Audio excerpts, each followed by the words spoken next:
Hello and welcome back, students, to part 2 of our first unit in AS level human geography, and today we'll be looking at vital rates. Okay, so what are vital rates? We touched on it in the last video, effectively they're just the way populations are calculated. So every year populations are calculated for the general public to use in the census or for businesses to use, etc. So vital rates are the statistics that we use to calculate the population with.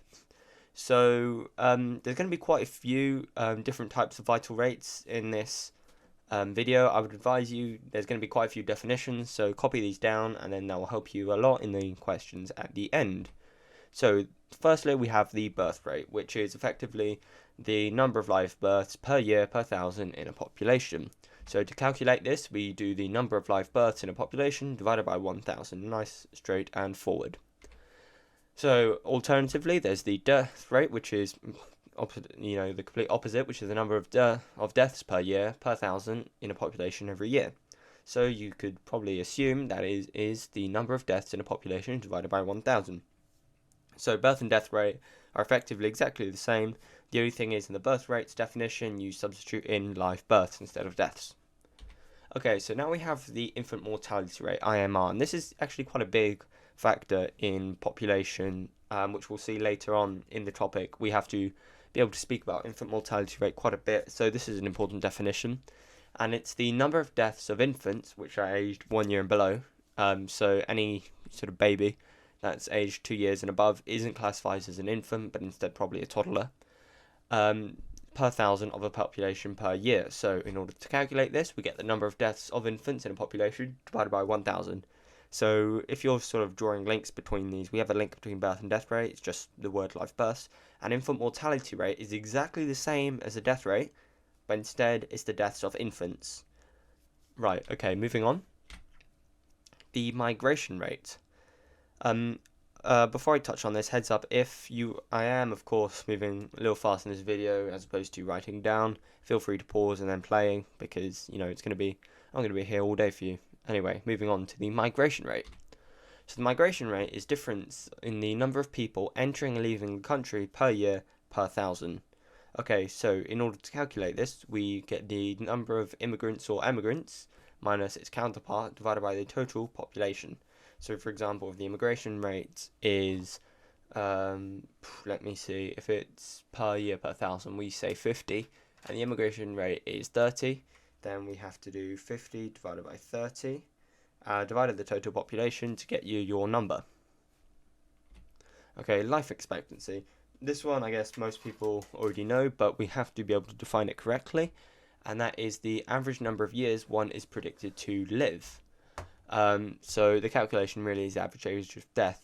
The average age at which people die in is effectively the years someone is expected to live to. So that is the life expectancy. Okay, now population density. This is something which people did a lot in middle school, and it's the degree to which people are spread out in an area. So to calculate this, we have the population size divided by the total size of the land. So that's probably going to be in kilometers squared, and then population size in number of people. Okay, now the rate of natural change. This one's pretty straightforward. It's just the number of people by which year the population increases or decreases.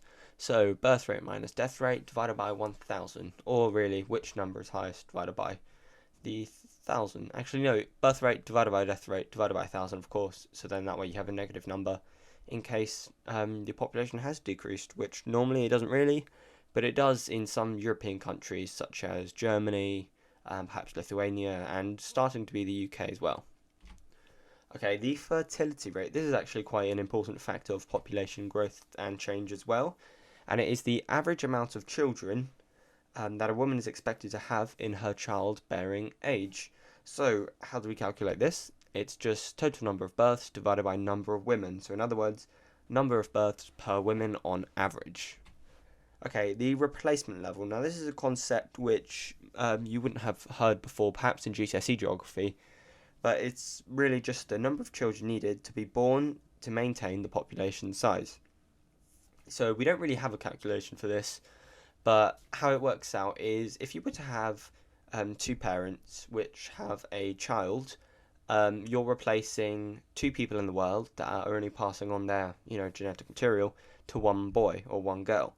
So, if all the parents in the world today were to only have one boy or one girl, the population would halve because they're not replacing how many people are dying with how many people are being born.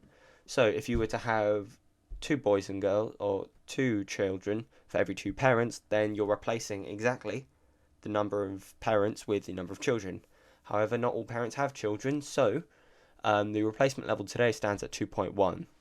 Okay, so there's no calculation, and here are your questions.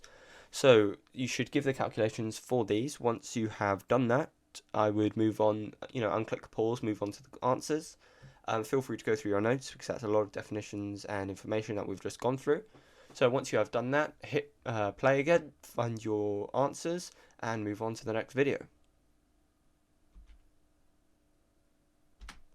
Okay, so this was the end of the lesson. Next lesson, we will be looking at measuring population characteristics and the reasons we do that.